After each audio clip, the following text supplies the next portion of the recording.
Mesdames et messieurs, bienvenue à votre émission sur le chemin de la foi. Cette émission aujourd'hui va porter sur la croissance en Christ.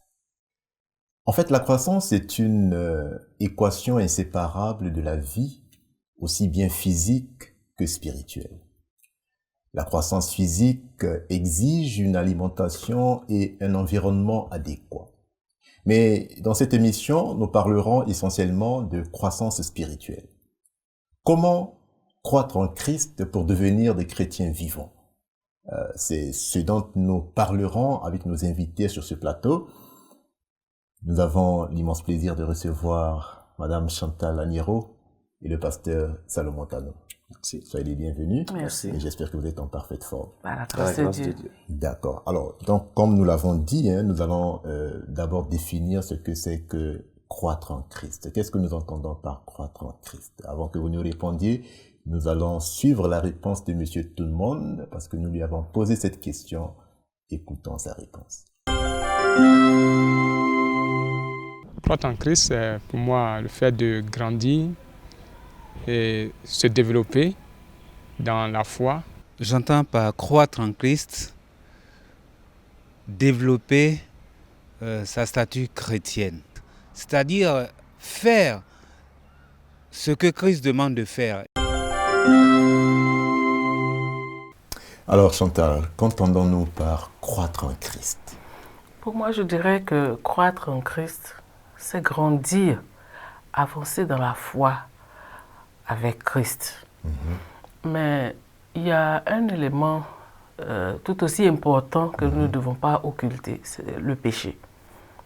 C'est-à-dire que le péché nous a tellement avilis et nous a rendu notre caractère, a déformé d'abord notre caractère et l'a rendu tellement petit. C'est parce que nous sommes devenus petits dans notre caractère, dans notre marche chrétienne, que nous avons besoin de grandir. Parce que si nous étions déjà mûrs ou bien grands spirituellement, il n'aurait pas eu besoin de croître en Jésus, d'une croissance. Mais le péché ayant détruit beaucoup de choses dans notre nature, donc il nous a rendus petits, il a rendu notre caractère aussi petit, et même notre vision de ce Dieu créateur, de ce Dieu aimant, de ce Dieu rédempteur a été rendue petite. C'est ça. Et pour ramener les choses dans le bon ordre, il nous faut donc l'assistance, si je peux m'exprimer ainsi, du Saint-Esprit pour nous aider à croître. Parce que, disons-le tout net, personne ne peut grandir ou bien ne peut croître en Christ de lui-même. Ce n'est pas possible. D'accord. Le pasteur est-il d'accord avec Chantal? Oui, effectivement. Donc, quand nous lisons Jean chapitre 3, nous voyons que Nicodème avait aussi cette soif de croissance qui brûlait en lui. Et il a pris la décision un jour d'aller rencontrer le Seigneur et qui lui a dit, si tu ne nais d'eau et d'esprit, tu ne peux voir le royaume des cieux. Pour dire à Nicodème, il faut grandir dans cette foi que tu as en moi. Donc, croître en Christ, c'est du premier moment où nous avons rencontré Christ à une autre étape supérieure. C'est-à-dire commencer un peu plus bas et maintenant être à un niveau plus élevé. C'est ça, croître en Christ. Si j'avais pas une grande foi, maintenant j'ai une foi qui peut déplacer des montagnes comme le Christ a eu à le dire. Je ne priais pas assez, je n'étudiais pas assez, mais maintenant je fais ces choses-là parce que j'ai grandi dans la foi. D'accord. Je voulais Chantal, ajouter quelque chose, si vous me le permettez. C'est prendre l'illustration d'un enfant nouveau-né. C'est ça. Quand un enfant naît, il a un jour, il est dans des dispositions particulières, il ne se rend même pas compte de son environnement immédiat. Parce qu'à peine parachuté du ventre de sa mère, des entrailles de sa mère, il arrive dans un monde qui lui est totalement étranger. Et donc, il conserve les mêmes habitudes qu'il avait quand il était dans le sein de sa mère. Il est à l'opposé, il est déprogrammé, si je peux m'exprimer ainsi. Tout son métabolisme est chamboulé.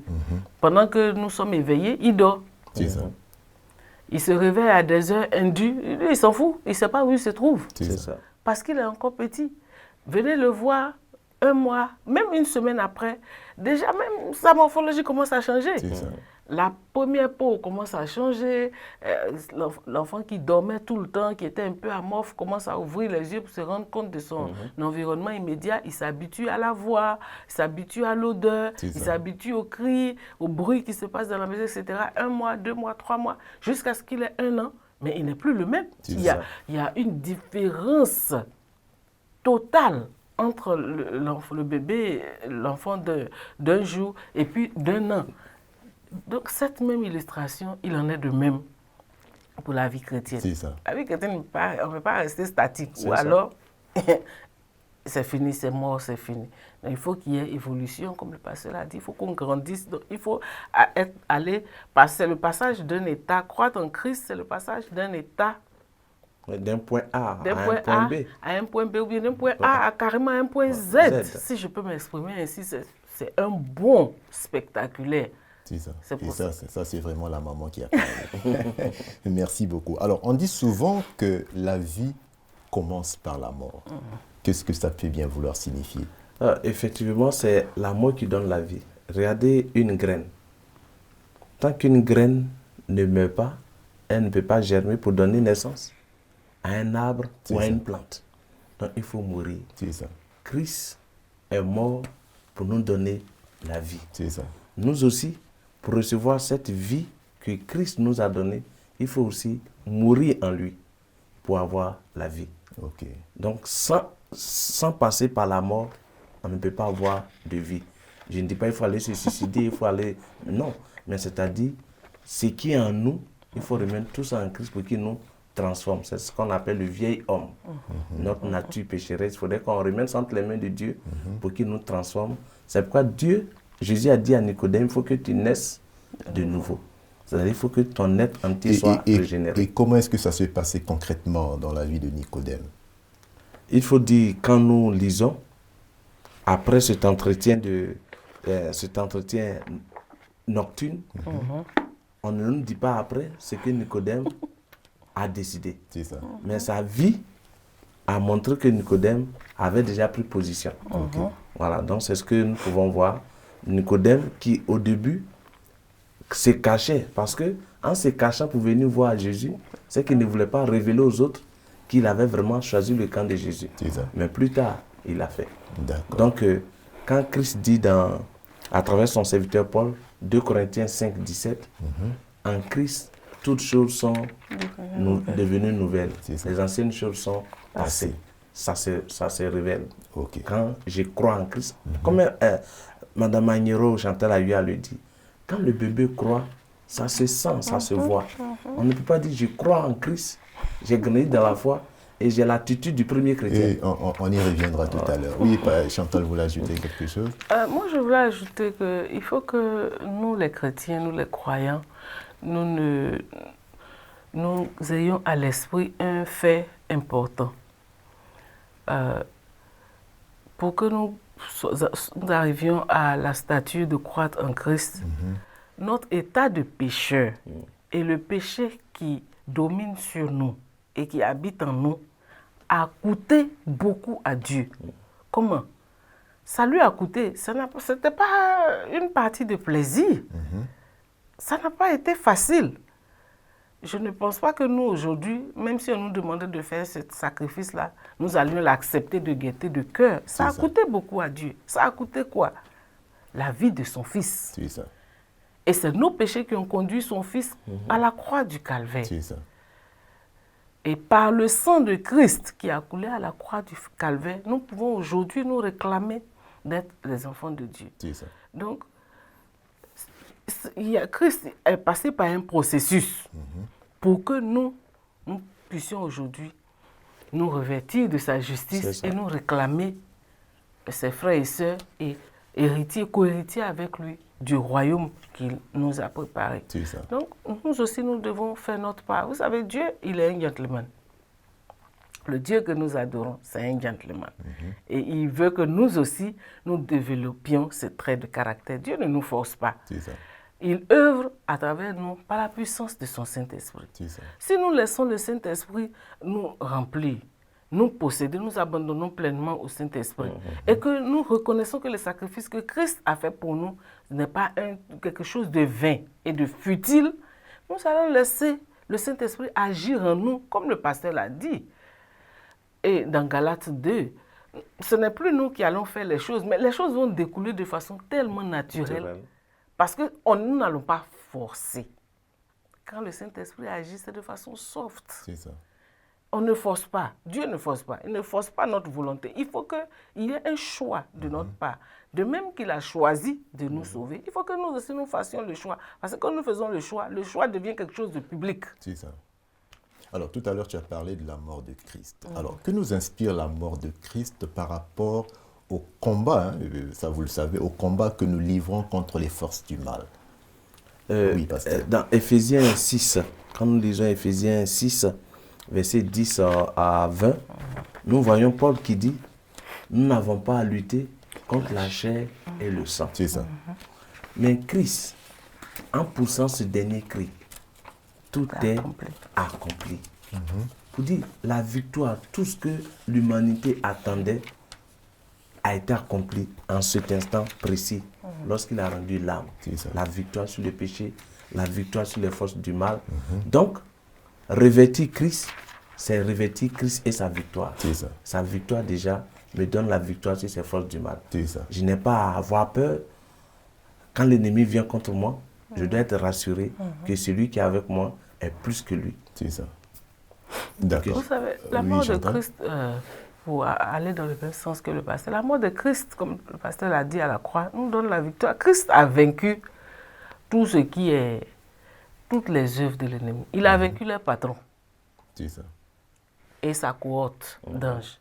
Il les a livrés. Et avant même sa mort, oui, même avant. Dans son ministère, dans son ministère. Il a lutté avec les forces du mal. Vous savez, nous les chrétiens, nous pensons que quand on est chrétien, c'est la même confusion que nous faisons avec notre salut.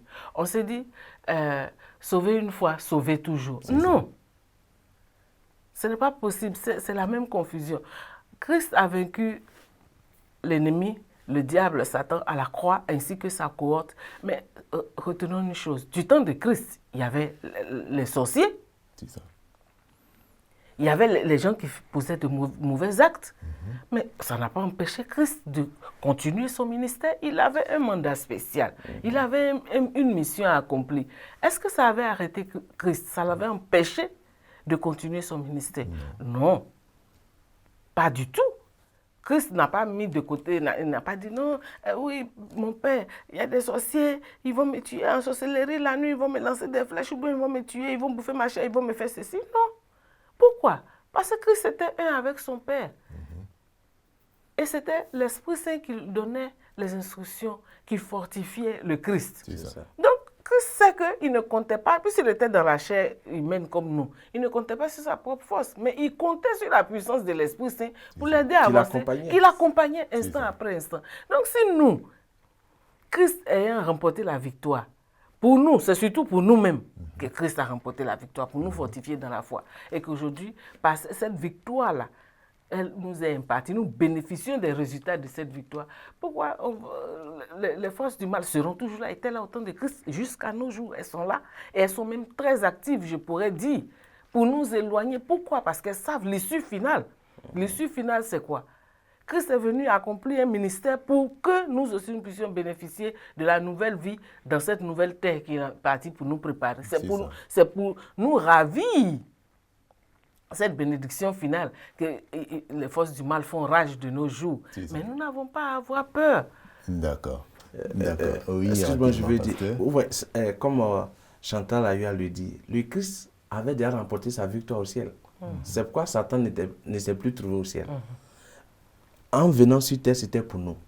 Et souvent, j'ai mal quand je vois des chrétiens demeurer dans cette peur quotidienne. C'est pourquoi cette émission avec Croître en Christ est capitale pour nous, pour montrer que nous devons grandir dans la foi. Et une fois qu'on aurait grandi dans la foi, on n'a plus rien à craindre. Parce que tout sera à notre disposition. D'accord, merci beaucoup. Alors, nous avons défini ce que c'est que la croissance en Christ, mais comment le chrétien peut-il ou doit-il croître en Christ? Alors, nous avons posé la question à Monsieur Tout-le-Monde, suivant sa réponse. Le chrétien peut croître à travers la lecture de la parole de Dieu sur une base quotidienne, à travers la prière. Il croit également par le témoignage. Un chrétien peut croître en Christ à travers les fruits de l'esprit. Et si, par exemple, en plein début, tu étais, par exemple, un voleur ou bien un malfaiteur, mais avec l'étude de la parole de Dieu, on voit que le comportement change et toutes les choses changent. À la suite de cela, les gens savent que vraiment ce dernier, il a changé et il a commencé à croître en Jésus. Alors, comment le chrétien peut-il ou doit-il croître en Christ, Chantal? D'abord, par un abandon total à Christ, par la foi. Et deuxièmement, je dirais aussi par la prière. Oui, et aussi par l'étude de la parole de Dieu. Vraiment, si nous sommes imprégnés dans la parole de Dieu, tout y est contenu pour notre sauvegarde, pour notre protection, pour nous aider. Parce que c'est la parole qui est sortie de la bouche de Christ. Christ est la parole incarnée. C'est ça. Donc tout est dedans. Si vous voulez de la littérature, on trouve ça dans la parole de Dieu. Si vous voulez de la romance ou du réconfort, nous trouvons ça dans la parole de Dieu. Si nous voulons des armes, alors, quand vous le dites, est-ce que c'est de manière quotidienne ou c'est de façon sporadique? Non, de manière quotidienne. C'est une affaire de chaque jour. C'est ça. C'est une affaire de chaque jour. On ne le fait pas. C'est pas que je m'imprègne de la parole de Dieu, je fais ça aujourd'hui et puis je laisse demain. Non. C'est tous les jours. Et que même quand vous en faites un exercice quotidien, ça devient naturel. Ça découle naturellement. Vous n'avez pas besoin de forcer. On n'a pas besoin de vous crier après. Les parents ou bien votre entourage immédiat n'a pas besoin de dire « Mais tu n'as pas prié aujourd'hui, tu n'as pas lu ta Bible. » Quelqu'un n'a pas besoin de te rappeler ça. D'accord, on a compris, Chantal. Oui, pasteur. Et quand nous lisons Jean 15, verset 5, je suis le cep, vous êtes les sarments. Celui qui demeure en moi et en qui je demeure porte beaucoup de fruits. Quand sans moi, vous ne pouvez rien faire. Et David qui dit dans le psaume 119, verset 11, j'essaie ta parole dans mon cœur afin de ne pas pécher contre toi. C'est ça. Donc, pour croître en Christ, c'est d'abord s'accrocher à Christ. Parce que sans Christ, je ne peux rien faire. Ça. Et puisqu'il a envoyé son représentant, qui est le Saint-Esprit, je me fais guider par ce Saint-Esprit chaque jour. Et je mène une vie, comme Chantal Ayua le dit, d'étude de sa parole. Parce que tout ce que je peux découvrir se trouve dans sa parole. C'est pourquoi dans le même chapitre de Psaume, ta parole est une lampe à mes pieds. Psaume 119, verset 105. Et une lumière sur mon sentier. Donc c'est cette parole qui nous éclaire. Et en même temps, mener cette vie de prière. Et aussi la communion. Parce qu'en allant communier avec Chantal, l'échange avec elle fortifie la foi. Donc ce n'est pas de façon isolée que je peux croître spirituellement, mais c'est aussi en communauté. D'accord. Alors, Galates, chapitre 2, le verset 20 nous dit « J'ai été crucifié avec Christ, et si je vis, ce n'est plus moi qui vis, mais c'est Christ qui vit en moi. » Alors, comment devons-nous comprendre ce texte-là, Chantal? Dans ce passage, c'est assez clair. Tant que nous nous accrochons à notre ancienne nature, qu'on appelle communément le vieil homme ou le moi, nous ne pouvons pas croître. Et ici, ce passage nous indique que si nous nous abandonnons complètement entre les mains de Christ, si nous laissons le Saint-Esprit œuvrer pleinement en nous, si le Saint-Esprit œuvre en nous, ce n'est plus nous qui vivons. Pourquoi? Parce que Christ a donné sa vie à la croix en rançon pour le pardon de nos péchés. Et puisque j'aime Christ et que je lui suis reconnaissant, bien reconnaissante, pour cette grâce imméritée qu'il m'accorde à moi, pécheresse invétérée, quand le Saint-Esprit prend possession de moi et que je laisse le Saint-Esprit agir pleinement en moi, donc ce n'est plus mon vieil homme qui doit agir. Maintenant, les œuvres ou bien tout ce qui va découler viendra directement du Saint-Esprit. Je prends pour exemple une personne ténébreuse du genre de Simon-Pierre, qui devient Pierre, le courageux. Quand le Saint-Esprit agit, quand c'est Christ qui vit en moi, ce n'est plus moi qui pose les actes. Les actes que je pose, je ne force pas pour poser ces actes. C'est le Saint-Esprit agissant en moi qui rend ces actes-là réels. Une personne aussi coléreuse que l'apôtre Jean, que nous appelons communément dans la Bible, l'apôtre bien-aimé, le fils du tonnerre, l'apôtre bien-aimé de Jésus, qui dormait même sur la poitrine de Jésus.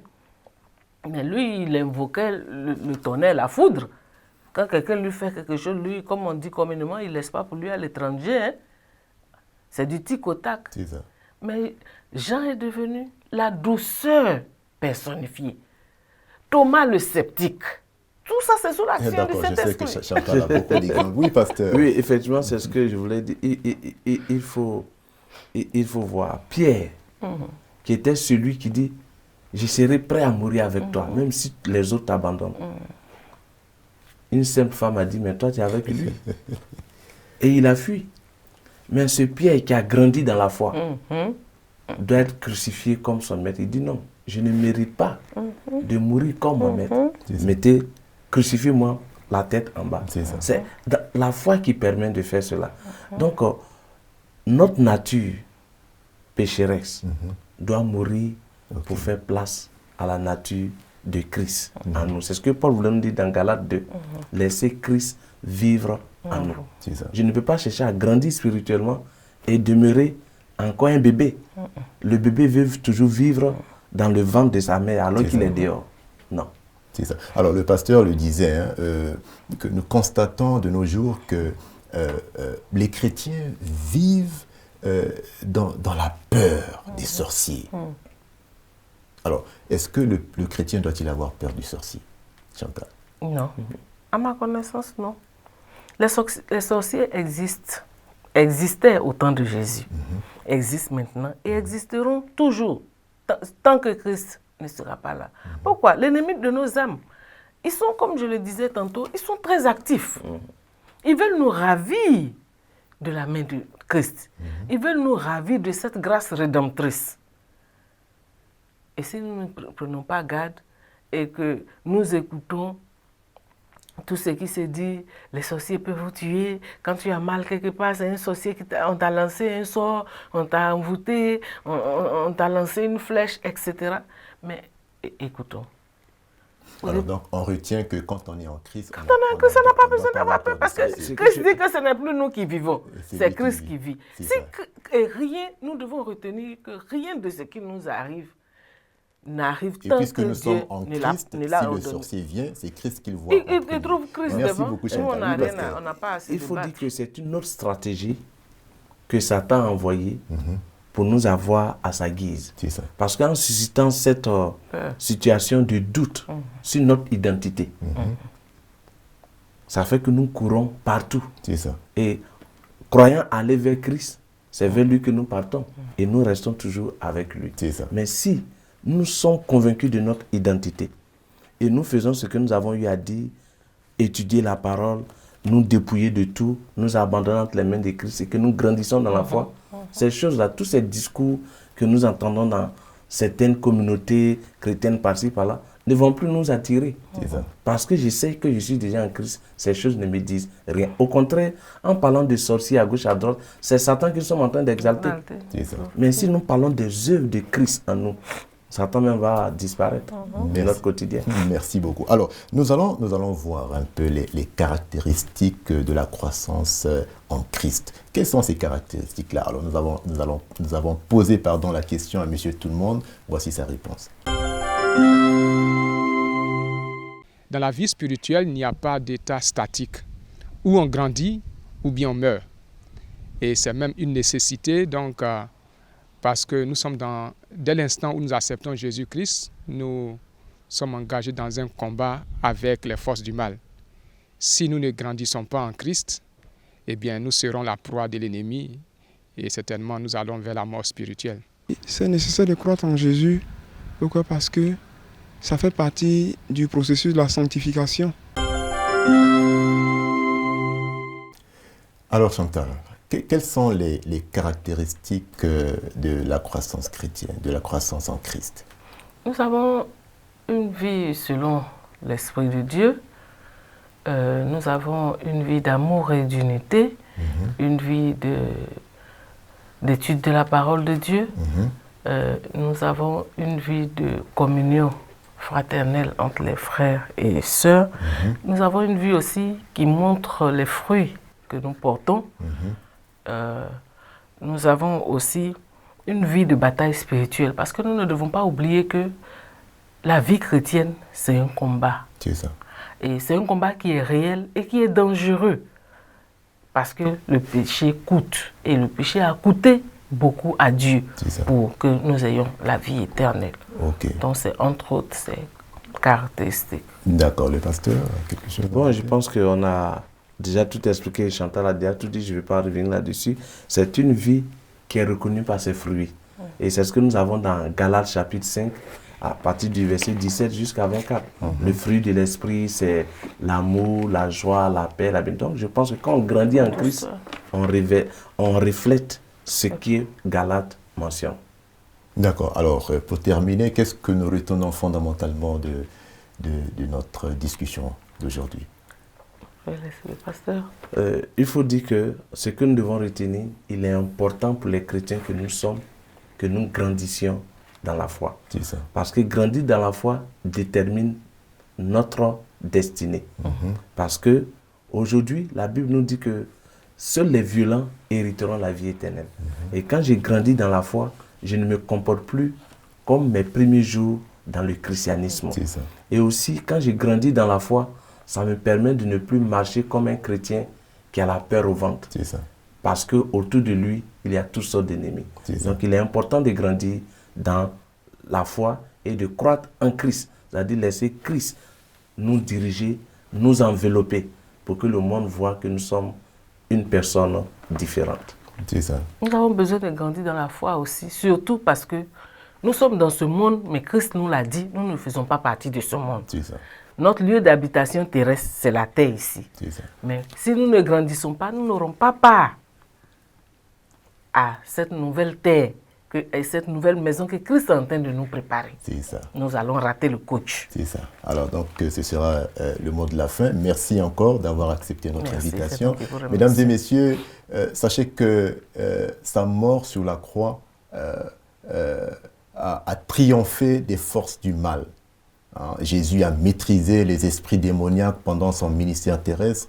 Il a brisé leur puissance et garanti leur destruction finale. Oui, la victoire de Jésus nous donne la victoire sur les forces du mal qui cherchent encore à nous contrôler.